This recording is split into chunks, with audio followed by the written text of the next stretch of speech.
PMAT Live. Today we're going to talk about making bread. So this is part one of the bread making series. A friend of mine asked if I could do a video about making bread because she gets nervous when she makes bread, which I can completely understand because I certainly used to get nervous too. I know how it is. You read a recipe for bread and it says you'll need anywhere from 3 to 7 cups of flour, or you need anywhere from a half a cup to a cup and a quarter of water. Anyways, there's a lot of ambiguity in a bread recipe. Try not to think of it so much as a recipe as it is a technique for putting basically 4 simple ingredients together and mushing it around in a way that it's going to do what you want it to do.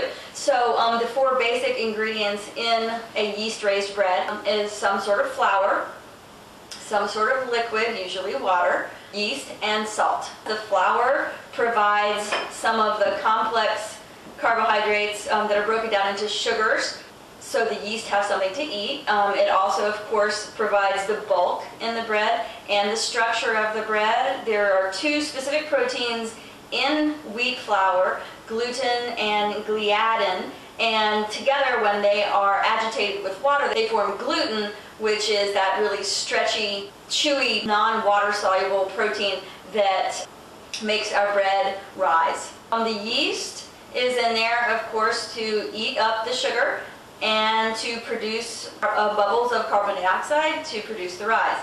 And the salt is there to add a little bit of flavor, because bread without salt is pretty bland. And more importantly, the salt is there because it has a tempering effect on the yeast, and it keeps the yeast from growing rampantly, so you have like this overblown crazy dough with a bunch of big holes in it. Enough salt will kill yeast, so using it in judicious amounts just kind of keeps the yeast in check so it doesn't lose its mind and go crazy.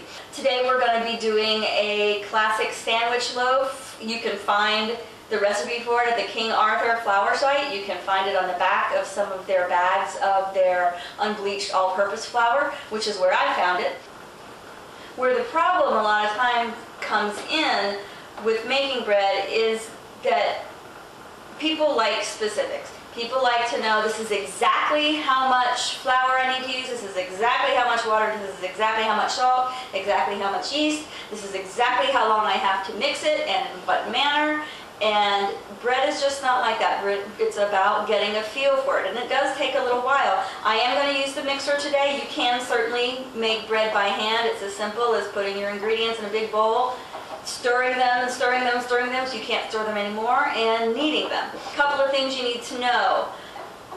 The longer you mix the ingredients in bread, the more water is going to be incorporated, because the water is going to get all bound up with the gliadin and glutenin to make the gluten.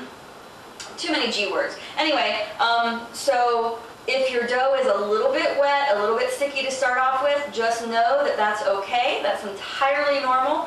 And that the more you mix it and the more you knead it, the less sticky it's going to get, because the more water is going to be absorbed.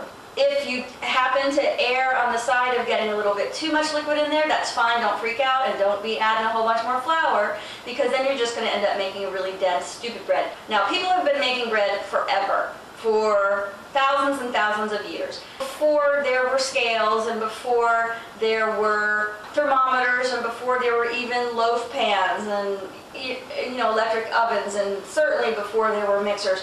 So please don't be intimidated. It's one of the oldest techniques in the world for making something edible and delightful. If people thousands and thousands of years ago, who didn't even brush their teeth, could make bread, I'm pretty sure that we can handle it.